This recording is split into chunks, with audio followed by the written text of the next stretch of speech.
Okay, अब इसी के साथ साथ अगर हम करंट इकोनॉमिक कैलेंडर के अंदर देखें तो जो नेक्स्ट वीक आने वाला है उसमें जो है वो ऑस्ट्रेलिया का इन्फ्लेशन का डेटा है। ठीक है, अब ऑस्ट्रेलिया का इन्फ्लेशन का डेटा हमारे लिए क्यों इम्पोर्टेंट है, अब ये हम यहाँ पे देख लेते हैं।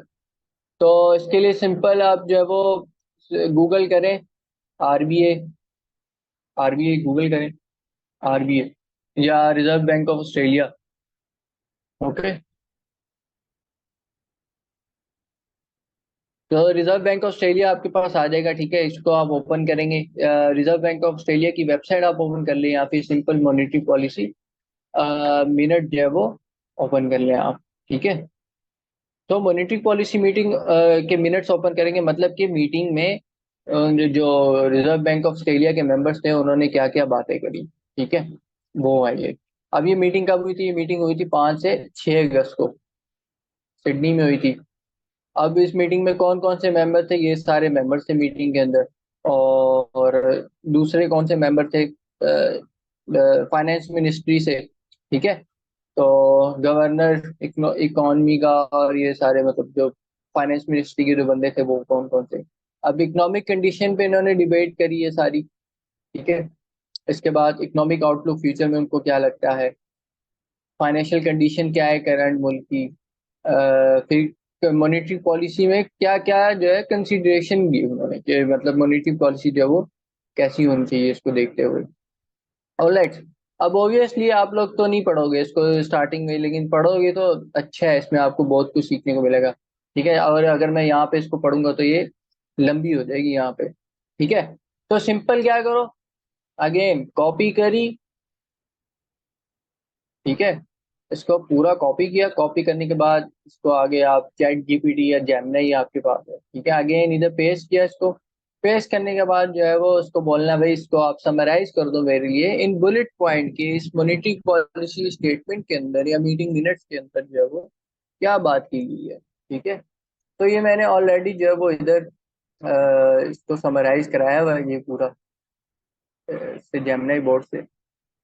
ओके, तो इसमें क्या बात की है रिजर्व बैंक ऑफ ऑस्ट्रेलिया ने। ठीक है, तो इसमें बात की डिसीजंस और आउटकम्स के ऊपर मॉनेटरी पॉलिसी के अंदर।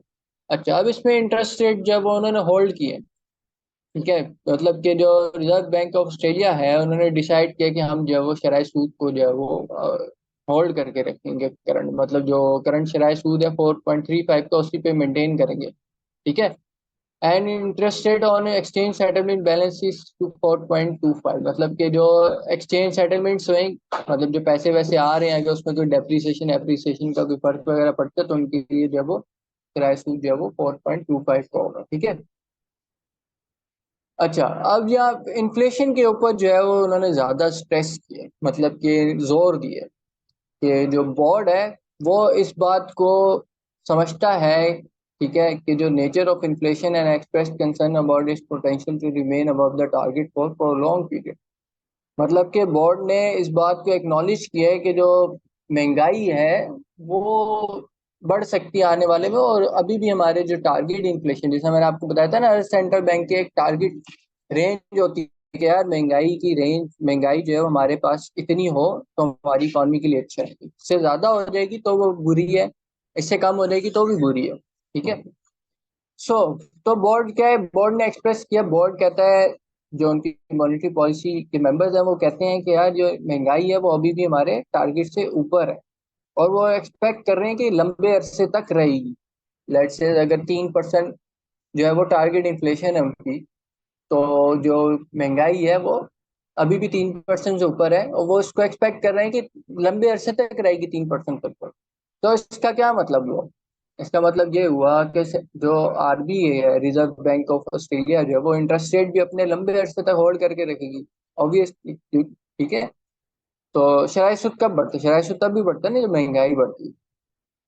ओके, तो इसके साथ साथ vigilance and flexibility, the board emphasise the need to remain vigilant and flexible in this approach to monetary policy, मतलब कि उन्होंने ये भी बोला कि हम जो है वो मोहतात रहेंगे और फ्लेक्सिबल रहेंगे अपनी मॉनेटरी पॉलिसी के साथ, बेस्ड ऑन इकोनॉमिक आउटलुक, मतलब कि इकोनॉमी को देखते हुए। अगर तो इकोनॉमी में कोई अनसर्टेनिटी दिखी, मतलब कि बेरोजगारी बहुत ज्यादा बढ़ना शुरू हो गई है, इकोनॉमी जो है वो फ्लो डाउन होना शुरू होगी बहुत शदीद, तो हम जो है वो फ्लेक्सिबिलिटी दिखा सकते हैं अपनी मॉनिटरी पॉलिसी के अंदर, मतलब शराय सूद जो है वो कम कर सकते हैं। यहाँ पे इन्होंने ये जो है वो मार्केट को हिंट दे दी। तो ये जो विजिलेंस और फ्लेक्सिबिलिटी वाला है ना, ये हर सेंट्रल बैंक अपनी मॉनिटरी पॉलिसी के अंदर डालता है, ठीक है। तो मेन फोकस क्या है कि भाई इनका कंसर्न ऑन इन्फ्लेशन, जिसकी वजह से शराय सूद बढ़ाया हुआ है। Okay, data driven approach. अब वो कहते हैं सेंट्रल बैंक के भाई हम जो है वो जो डेटा इकोनॉमिक डेटा आता रहेगा आगे, उसकी बेस पे जो है वो अपनी मॉनेटरी पॉलिसी को डिसाइड करेंगे, ठीक है। The board indicate its intention to rely heavily on incoming data to guide future policy, मतलब कि जो अभी अपकमिंग इकोनॉमिक डेटा आएगा उसके ऊपर वो डिसाइड करेंगे फ्यूचर में जो है वो पॉलिसी डिसीजंस क्या होने चाहिए। Balancing risk. The board stressed the importance of balancing the risk of both inflation and labor market. अब यहाँ पे जो मॉनेटरी पॉलिसी मेंबर्स हैं, ठीक है, उन्होंने इस मीटिंग में जो है इस बात पर जोर दिया कि यार हमें जो पॉलिसी है वो बैलेंस करके चलनी पड़ेगी, जिसमें महंगाई को भी देखना हो, लेबर मार्केट मतलब जॉब्स को भी देखना है। अगर हम लास्ट जो है वो ऑस्ट्रेलिया का जॉब का डेटा देखें तो वो काफी अच्छा डेटा है उनका जॉब का डेटा, ठीक है। तो इससे ये बात तो कंफर्म होगी कि किराए सूद कम तो नहीं होने वाला, क्योंकि लेबर मार्केट को देखते हुए, ठीक है, जॉब मार्केट को देखते, क्योंकि वो अच्छी चल रही है, नौकरियां मिल रही है लोगों को। तो इन्फ्लेशन जो है वो पॉइंट ऑफ व्यू में आ गई, इन्फ्लेशन जो है वो प्राइमरी फोकस हो गया। तो अगर जो अभी इस वीक में इन्फ्लेशन का डेटा है महंगाई का, अगर वो कम आता है तो इसका मतलब जो आरबीआई है उसके पास रूम आ जाएगा कि हाँ भाई इन्फ्लेशन कम हो गई है, किराए सूद कम कर सकते हैं, ठीक है हम। तो ऑस्ट्रेलियन डॉलर जो है उस पर अच्छी शॉर्ट से जो है वो ट्रेड बनेंगी, ठीक है। अगर तो इन्फ्लेशन डेटा जो है वो ज्यादा आता है, ठीक है, तो फिर ऑस्ट्रेलियन डॉलर जो है उस टाइम पे किस करेंसी पेयर के साथ जो है वो वीक करेंसी थी, ठीक है, लास्ट वीक या लास्ट 2 वीक में अंडर परफॉर्म करी, तो उसके अगेंस्ट में जो है हम उसकी दूसरी करेंसी की इकोनॉमी को देखेंगे, और उसके अगेंस्ट में हम ऑस्ट्रेलियन डॉलर को जो है वो बाय करेंगे, ठीक है, इकोनॉमी को दोनों की देखते हुए। ओके, फिर इकोनॉमी असिस्टेंस पे जो उन्होंने बात करी है उसमें क्या क्या, उसमें कहते हैं जी domestic demand has been stronger than expected, मतलब जो उनकी डोमेस्टिक डिमांड है, लोकल कंज्यूमर है, वो ज्यादा स्पेंड कर रहे हैं, ठीक है, वो डिमांड जो है वो ज्यादा है उनकी एक्सपेक्टेशंस से, ठीक है। अब ये डिमांड जो है वो किस वजह से है, ये डिमांड जो है वो house hold and public consumption, मतलब लोगों के घर और घरेलू खर्चे बढ़ गए हैं, और जो पब्लिक है वो भी जो है वो खर्चे या स्पेंडिंग जो है वो ज्यादा कर रही है, ठीक है। अब जो लोग स्पेंडिंग कर रहे हैं, खर्चे कर रहे हैं ज्यादा, अब वो बहुत से रीजन हो सकते हैं, महंगाई की वजह से भी हो सकता है कि जो की चीजों की कीमतें हैं वो बढ़ गई है, इसलिए जो है वो डेटा में शो के लोगों ने कंजम्पशन ज्यादा किया, स्पेंडिंग ज्यादा करी है, ठीक है। फिर लेबर मार्केट पे इकोनॉमी असेसमेंट पर बात करी, labour market has continue to ease gradually with unemployment rate rising slightly. ये जो लेबर मार्केट है वो उसमें थोड़ी ईज देखने को मिल रही है, मतलब कि जो एम्प्लॉयमेंट के नंबर है on average, okay, single data की बात नहीं हो रही, 6 मंथ के या 12 मंथ के डेटा की एवरेज की बात हो रही है, कि वो जो डेटा है वो ग्रेजुअली कम हो रहा है, ठीक है। जिस उसके साथ साथ अनएम्प्लॉयमेंट भी जो है वो स्लाइटली बढ़ रहे हैं, मतलब बेरोजगारी भी जो है वो बढ़ रही है, जो कि सेंट्रल बैंक के लिए कंसर्निंग साइन होता है, ठीक है। कोई भी सेंट्रल बैंक नहीं चाहता कि उसकी जो मैशत है उसके अंदर जो है वो बेरोजगारी बढ़े।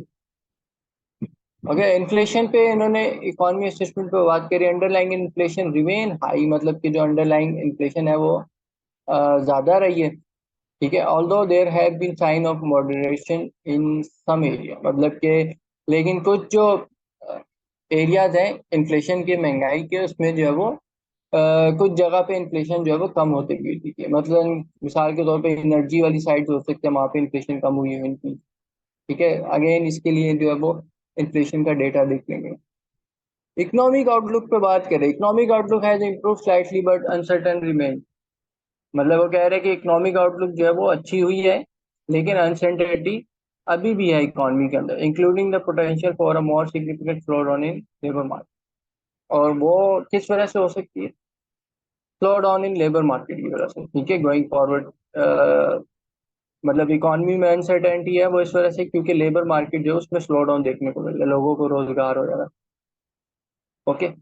तो लेबर मार्केट जब भी स्लो डाउन होती है क्यों होती है ये हम पहले डिस्कस कर चुके हैं, ठीक है। इकोनॉमिक इंडिकेटर को बहुत डिटेल में इसको हमने पढ़ा था, ठीक है, कि इसका रिलेशनशिप क्या है।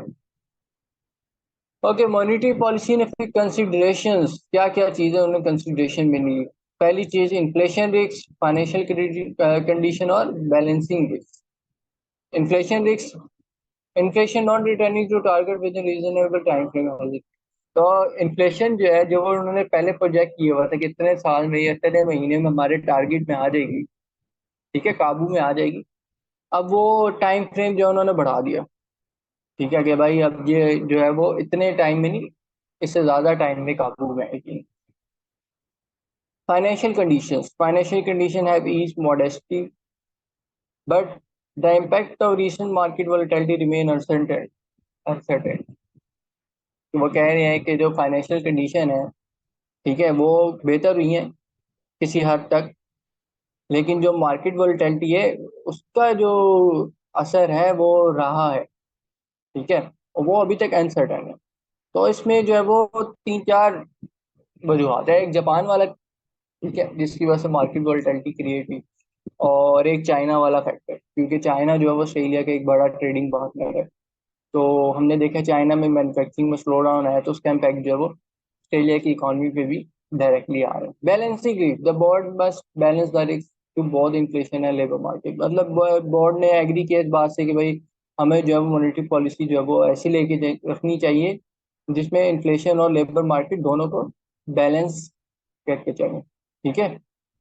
ओवरऑल अब यहाँ पे देखो इसकी, इसने समरी करके भी दे दी, ठीक है, कि वो कह रहे हैं कि ओवरऑल जो आरबीए है उसने मेंटेन किया है कॉशियस स्टैंस, ठीक है, मोहतात स्टांस मेंटेन किया, recognising the ongoing challenges posed by inflation and the need for further monetary policy tightening to bring in back to targets. मतलब कि वो कह रहे हैं कि उन्होंने अपने पास ऑप्शन रखा है कि अगर फ्यूचर में इन्फ्लेशन बढ़ती है तो वो जो है वो मजीद अपनी मॉनेटरी पॉलिसी को जो है वो टाइट कर सकते हैं, महंगाई को वापस अपनी टारगेट रेंज में लाने के लिए, ठीक है। मतलब कि यहाँ पे समरी में एक इंडिकेशन दे दी कि अगर महंगाई कंट्रोल में ना आई तो इंटरेस्ट रेट जो है वो मजीद बढ़ा सकते हैं, इसका ऑप्शन उन्होंने अपने पास रखा है। ओके, तो इसी तरह आप जो है वो अपनी मॉनेटरी पॉलिसी लंबी चौड़ी नहीं पढ़नी, तो आप सिंपल ला के यहाँ पेश करें इसको। और ये 5-10 मिनट की मैंने तो आपको क्योंकि एक्सप्लेन किया तो इसलिए लंबी होगी। 5-10 मिनट, पाँच हार्डली 5 मिनट की रीडिंग है ये, ठीक है। तो अगर आपको फंडामेंटल्स पता है, जो मैंने इकॉनमी पढ़ी आपने जिस तरह मेरे साथ जीडीपी वगैरह पढ़ा है सब कुछ, तो ये आपके मेरे ख्याल में समझ आ जानी चाहिए यहाँ पे क्या बात कर रहे हैं सेंट्रल बैंक। ओके, तो that's it for today. 8 minute है, क्वेश्चन लेते हैं आप लोगों के, ठीक है। तो किसी का भी क्वेश्चन है तो क्वेश्चन जो है वो पूछ सकते हैं। अब यहाँ पे टारगेट रेंज लिखी हुई है उन्होंने कि इन्फ्लेशन की टारगेट रेंज इनकी 2 से 3% और करंट जो इनकी महंगाई है वो 2.8% है।